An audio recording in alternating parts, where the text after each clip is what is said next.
Explosion, tir à bout portant, les Français ont connu l'horreur dans la nuit d'hier. 127 morts et près de 200 blessés dans 6 attaques simultanées.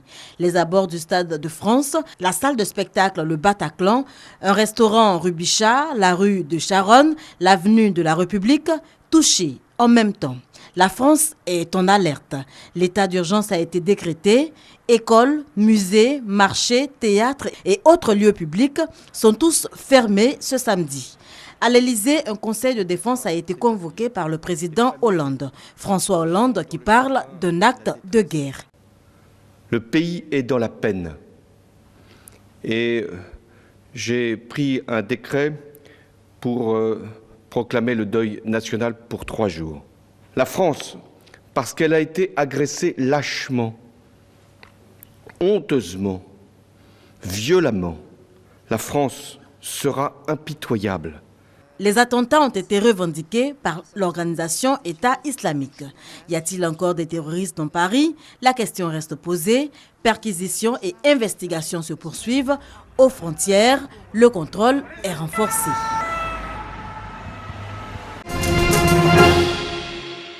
Plus de 5 millions de décès par an sont dus au diabète dans le monde.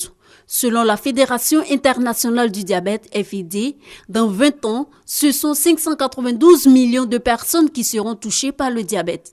Il sera donc l'une des principales causes d'invalidité et de décès. La Côte d'Ivoire n'échappe pas à ce mal. Environ 5% de sa population est diabétique. Le samedi 14 novembre est célébrée la journée mondiale de lutte contre le diabète avec pour thème une vie saine et le diabète. L'objectif de cette journée initiée par la Fédération internationale du diabète, venir à bout ou réduire les facteurs de risque du diabète. En Côte d'Ivoire, face à cette urgence, le gouvernement a entrepris des actions. Ce sont 26 unités avec des équipements appropriés qui ont été mises en place, dont 15 cliniques du diabète et de l'hypertension issues d'une convention et 11 microcliniques du diabète grâce au projet Fondation mondiale du diabète. Le gouvernement a également procédé au renforcement des capacités de 300 médecins et 168 agents de santé dans la prise en charge du diabète. Ma santé, ma vie. Ce concept guide les actions du ministère de la Santé et de la lutte contre le sida qui amplifie ses actions de consultation, de dépistage gratuit et de prévention.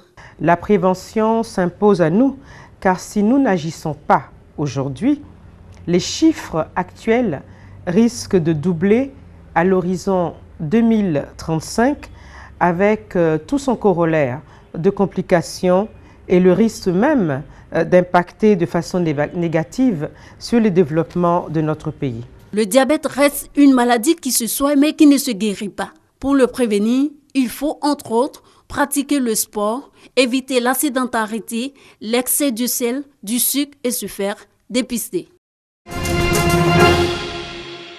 Je suis très contente. Je dis merci à tout le monde. Je ne m'attendais pas à ça. Belle surprise pour Marthe Akisikwaku. Son bébé qui souffre de l'hydrocéphalie, il y a plus d'1 an, va retrouver sa guérison. Cela grâce à Hakim Onlus, une organisation non gouvernementale italienne qui veut apporter une assistance médicale aux enfants démunis en Côte d'Ivoire. La petite Océane Adjoakwadjo va être prise en charge gratuitement pour le traitement de sa maladie qui fait grossir anormalement sa tête, entraînant la malformation de sa colonne vertébrale. C'est à travers une convention signée entre le ministère de la Solidarité, de la Famille, de la Femme et de l'Enfant et cette ONG italienne que cela a été possible. Nous avons saisi donc cette association qui a répondu favorablement et qui depuis donc quelques mois prépare donc cette petite pour l'aider, pour la sauver. Océane, j'ai foi, sera sauvée. Adresser ma profonde gratitude à l'ambassadeur d'Italie en Côte d'Ivoire et ses collaborateurs. Une action de solidarité qui vient renforcer les liens de coopération bilatérale entre la Côte d'Ivoire et l'Italie au plan économique et culturel depuis plusieurs années. Un secteur qu'il faut exploiter aussi parce que c'est un secteur qui touche dans les vifs tous les aspects sociaux de chacun des deux pays. Dans la même veine, La ministre de la Solidarité, de la Famille, de la Femme et de l'Enfant, Anne-Désirée Ouloto, a accordé une audience à la représentante résidente de Conrad Adenauer Stiftung, une organisation politique allemande intervenant dans le renforcement de la cohésion sociale, la réunification et le développement durable. Des femmes, peut-être aussi, c'est le nœud de toute nation. Elle est toujours le moteur du développement, c'est avant tout la tâche de développer aussi le destin de la femme, soit la femme dans les cités, soit la femme rurale. Madame la ministre a eu la bonté de nous recevoir, comme la fondation vient de s'installer ici. On a échangé sur les thèmes qui soient peut-être les plus importants de leur vie. Le développement socio-économique de la femme en milieu rural était au centre des échanges qui, selon Anne-Désirée Ouloto, sont fructueux pour la lutte contre la pauvreté en Côte d'Ivoire. Voie express d'Abobo. Nous sommes au niveau du château d'eau situé après l'université Nangui-Abrogwa en partance pour Abobo. Philippe Kwasi, usager de la route, s'apprête à faire une manœuvre afin de reprendre la voie en direction d'Abobo. J'essaie de traverser. C'est-à-dire non, c'est du quoi? Il n'y a pas de barrière, c'est encore plus court de traverser. Ah, pourtant, s'il y a les barrières, on continue, on s'en tourne jusqu'au fond. Comme lui, nombreux sont les automobilistes qui utilisent cette bretelle improvisée pour circuler. Bretelle dangereuse qui peut être la source de graves accidents, surtout en l'absence de garde-fous ou glissières de sécurité. Pour entrer au garage? Non, je n'ai pas trop l'habitude puisque nous sommes beaucoup victimes ici des accidents ici. Donc comme la voiture est en panne, je suis obligé d'essayer de négocier la voie un peu pour entrer. Cela nous met mal en l'aise. Quand nous on essaie et puis on voit les accidents comme ça nous met mal en l'aise.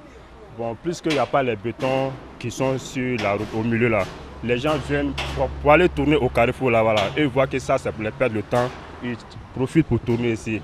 Or, pour tourner ici, là, nous, ça provoque beaucoup d'accidents même devant nous.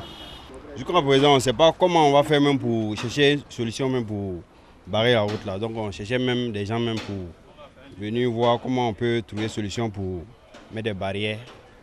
Quand les véhicules tournent là, ça provoque beaucoup d'accidents ici.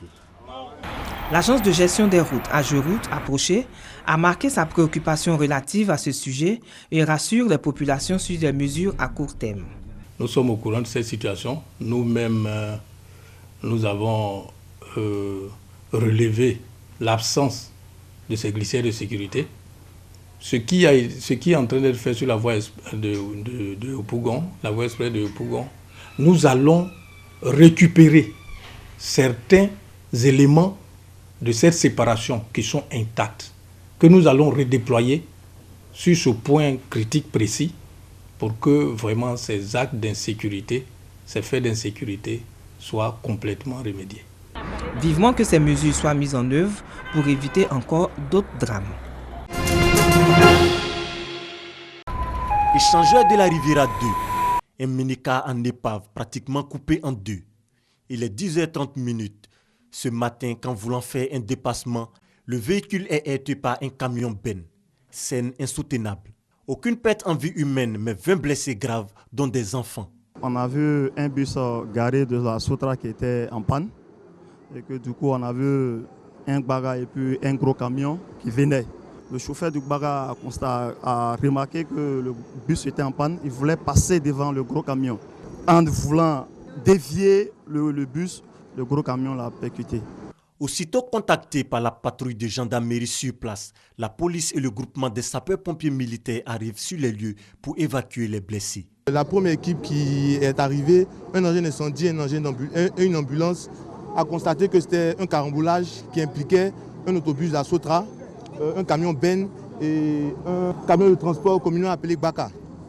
Donc dans un premier temps, ils ont pris les premières mesures pour sécuriser la zone et puis voir quels étaient les blessés, faire les bilans pour voir comment ça se passait. Encore un cas d'indiscipline au volant.